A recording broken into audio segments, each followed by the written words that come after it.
Okey, sekarang ni Tok berada di Pusara Si Bongkok, Tanjung Puteri.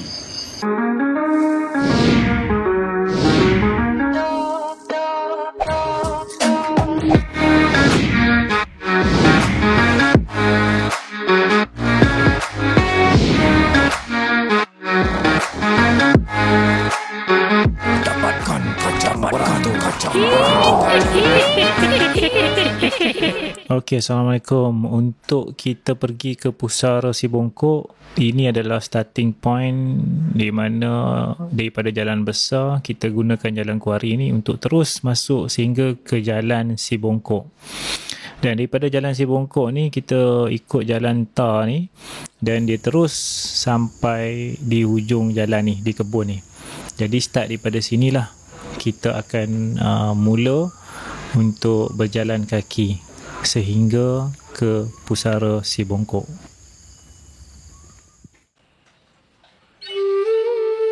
Okey, untuk makluman makam Si Bongkok ni dia sebenarnya kalau ikutkan sejarah memang dia terletak di Tanjung Puteri. Okey, Tanjung Puteri dekat kawasan sebelah sini lah tetapi makam yang Tok pergi ni dia berada di Tanjung Beluka dekat kawasan sini. Dan di Tanjung Beluka ni juga dia sebenarnya ada dua lokasi ada dua point yang orang dah tetap kat situ ada dua tempat. Ini pun menjadi kekeliruan juga sebenarnya kalau dalam GPS. Kalau ikutkan ada dua, satu dekat sini dan satu lagi dekat sini. Jadi sebenarnya Tok dah bawa kereta sampai ke sini dan kita cuba nak lalu daripada sini ke Pusara Si Bongkok ni memang tak boleh sebab kawasan ni kawasan paya berair. Jadi kita ambil keputusan untuk ikut laluan dekat tepi jalan ni lah. Jalan kuari, bermula jalan kuari ni kita masuk sampai dekat sini dan ada satu jalan dia tulis situ satu signboard dia tulis jalan Si Bongkok dan kereta ada jalan tar. Kita terus saja sampailah ke kebun dusun buah-buahan. Kita boleh parking dekat situ dan mula berjalan kaki. Dan jalan kaki ni ambil masa lebih kurang dalam 20 minit dan daripada simpang sini nak ke parking dekat dusun tu lebih kurang dalam 5 ke 10 minit macam tu, dekat saja. So daripada jalan besar lebih kurang dalam 2 minit saja, sangat dekat kat sini. Boleh lalu jalan biasa. Okey. Jadi map ni nanti tu akan share dekat bawah. Jadi korang boleh download ataupun view dan siapa-siapa nak datang, kalau nak datang bersendirian pun tak ada masalah. Ada beberapa tokoh misteri yang nama mereka hilang dalam lembaran sejarah perjuangan menentang penjajah di tanah air. Walaupun kejutan mereka satu ketika dahulu memberi sumbangan besar dan mencetus kegerunan di jiwa penjajah, kebanyakan tokoh ini tidak disebut dalam mana-mana dokumen sejarah. Menyedari pentingnya sumbangan dan kejutan, pahlawan misteri itu didedahkan kepada hayat untuk diiktiraf sebagai sejarah tanah air.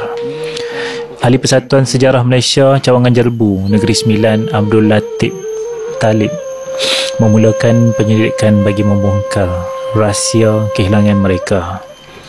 Antara tokoh terbabit adalah Si Bongkok Tanjung Puteri yang sehingga kini sejarah perjuangannya masih tidak diketahui ramai pihak.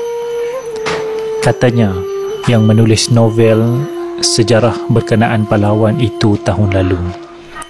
Bila berkata, tidak seperti tokoh pejuang lain seperti Datuk Bahaman di Pahang atau Rentap di Sarawak, sejarah negara ini tidak pernah mengenali siapa Si Bongkok dan yang berjuang menentang British dan sekutunya di Johor. Ceritanya bermula apabila British mula menjajah Singapura, seterusnya cuba melebarkan pengaruh mereka ke Johor. Seterusnya memulakan kisah perjuangan Si Bongkok Tanjung Puteri yang kini semakin hilang dalam lipatan sejarah. Pada satu ketika sekitar abad 19, kerajaan Johor tidak diperintah oleh sultannya tetapi pentadbirannya dan segala urusan negeri diuruskan oleh Temenggung Abdul Rahman atas sokongan British. Polemik ini berlaku apabila Sultan Husin mangkat pada tahun 1835.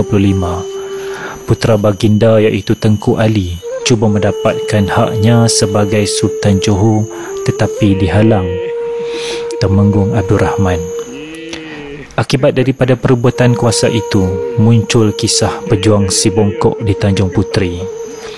Beliau berhasrat mengusir pengaruh penjajah dari bumi Johor dan tidak bersetuju dengan hasrat pemerintah negeri yang berbaik-baik dengan British. Si Bongkok juga diingatkan tahta Kesultanan Johor yang ketika itu dikuasai oleh Temenggung Abdul Rahman dikembalikan kepada pewaris asal iaitu Tengku Ali. Si Bongkok memang nama asalnya, manakala nama bapanya adalah Damak. Dinamakan darinya sebagai si Bongkok berikut keadaan tubuh badan yang cacat, iaitu bongkok ke kanan manakala tangan kirinya pula cengkung. Mukanya pula herot dan bengkak ke kanan. Walaupun dilahir sebagai insan yang cacat, si Bongkok membesar sebagai seorang pemuda yang gagah dan berani. Beliau cekap bermain senjata dan mahir dalam ilmu lautan. Si Bongkok juga dikenali memiliki ilmu kebal yang menyebabkan jasadnya tidak akan luka sama ada ditembak atau ditikam senjata tajam. Kewibawaan beliau dikagumi ramai pihak sehingga si Bongkok diangkat menjadi pemimpin oleh pengikut yang ramai. Di kalangan musuhnya sendiri, beliau digelar Panglima Si Bongkok. Si Bongkok hidup di atas kapal layar di tengah laut. Dia mempunyai pengikut yang ramai dan masing-masing memang cekap bermain senjata serta mengendalikan kapal di laut. Kebenciannya terhadap penjajah dan pemimpin tempatan yang mengadakan hubungan dengan bangsa asing iaitu menyebabkan si Bongkok bersama pengikutnya bangkit menentang. Mereka akan menyerang kapal bangsa asing yang melalui perairan Johor untuk berdagang di pelabuhan Tanjung Puteri atau Singapura. Tindakan itu menyebabkan British melabelkan mereka sebagai lanun. Disebabkan serangan si Bongkok dan pengikutnya, aktiviti perdagangan dan ekonomi di Tanjung Puteri dan Singapura semakin merosot kerana kebanyakan pedagang asing tidak lagi berani masuk ke wilayah itu. Keadaan ini menimbulkan kebimbangan kepada British, menyebabkan bangsa asing itu mengarah Temenggung Abdul Rahman supaya menghapuskan kumpulan si Bongkok. Walau bagaimanapun, walau pelbagai cara digunakan untuk membunuh si Bongkok, usaha itu tidak pernah berhasil kerana dipercayai tidak siapa yang mengetahui cara untuk mengatasi ilmu kebal yang dikuasai oleh pahlawan itu. Usaha mencekal serangan si Bongkok terus diperketat dengan rondaan berterusan diadakan di perarian Selat Terbau. Kerajaan Johor dan British juga semakin khawatir kerana Angkatan Laut si Bongkok memiliki ubat bedil dan senjata api hasil rampasan kapal dagang barat yang diserang mereka. Pada suatu hari, satu Angkatan Laut Johor diketuai oleh Panglima Johor, Laksmana Daing Alik, melonda ke Selat Terbau mencari si Bongkok. Kehadiran tentera diraja itu untuk menangkap sudah diketahui si Bongkok melalui perisikan di istana. Si Bongkok pun bersedia menghadapi tentangan Angkatan Panglima Johor. Rondaan kapal perang Panglima Johor akhirnya berjaya mengesan kedudukan kapal si Bongkok. Mereka disegera meratapi kapal itu untuk menyerangnya. Si Bongkok mengarah pengikutnya seramai 50 orang menyerang belas askar diraja itu. Pertempuran hebat berlaku di atas kapal di tengah lautan. Selepas lama bertempur, akhirnya Angkatan Panglima Johor tewas. Mereka terpaksa berundur kembali ke pengkalan di Tanjung Puteri selepas ramai askari raja yang terkorban dan 5 kapal perangnya karam. Kekalahan itu tidak memutuskan semangat Panglima Johor untuk terus menyerang si Bongkok. Pada hari yang lain, mereka menyerang lagi dengan lebih ramai askar. Angkatan perang Panglima Johor berjaya merepuh beberapa kapal si Bongkok. Tetapi dengan kebijaksanaan, si bongkok berjaya melarikan diri ke tempat persembunyiannya sekitar Tanjung Belukur. Kegagalan itu menyebabkan Laksmana Daeng Alik, kerajaan Johor serta British semakin marah dan tertekan. Selain Panglima Johor turut menentang si bongkok adalah adiknya sendiri, iaitu Panglima Putih. Berbeza dengan si bongkok yang menyokong Tengku Ali, Panglima Putih menyokong Temenggung Abdul Rahman, menyebabkan mereka bermusuhan. Mereka berdua juga dikatakan mencari gadis yang sama, iaitu si Tanjung. Bersama Laksmana Daeng Alik, Panglima Putih beberapa kali menyerang abangnya tetapi gagal menghapuskan si bongkok. Si bongkok pula terus menyerang kapal dagang yang ingin berlabuh di Tanjung Puteri di Singapura. Episod akhir perjuangan si bongkok berlaku apabila sekali lagi kapalnya diserang. Akan tetapi serangan pada kali itu lebih dahsyat. Penjuru perairan Selat Teberau sudah dikepung Angkatan Laut Johor. Si bongkok dapat menyelamatkan diri ke Tanjung Belungkur, tetapi persembunyiannya, kapal Panglima Putih terus mengejar. Selepas si bongkok menemui ajalnya di tepi pantai itu, mayatnya dijumpai oleh seorang penduduk tempatan dikenali Utih Jantan. Kemudian Utih Jantan bersama beberapa penduduk kampung membawa mayat si bongkok hingga ke lereng bukit Tanjung Puteri, dan pahlawan itu dikebumikan di situ secara rahsia. Okay.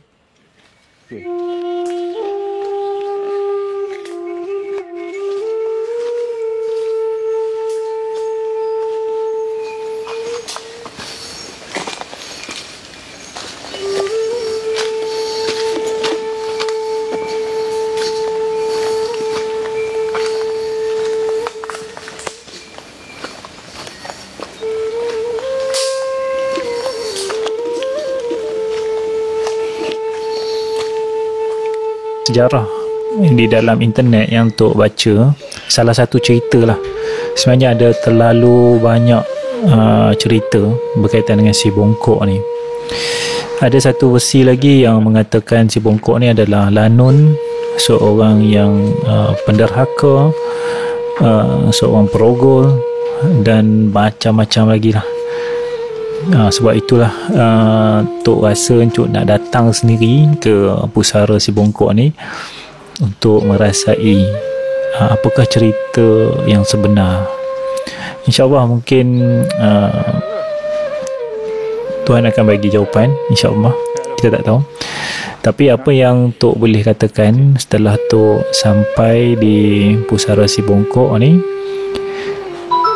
apa yang Tok boleh katakan secara jujurnya, Tok merasai dan Tok amat kuat merasai dan yang si bongkok ni merupakan seorang pahlawan Melayu yang difitnah dengan dahsyat, dan dia adalah seorang yang kita patut kaji lagi, seorang pejuang yang kita patut kaji lagi. Dan si bongkok bukanlah nama yang sebenarnya. Itu yang Tok dapat rasalah setelah Tok sampai di pusara si bongkok ni.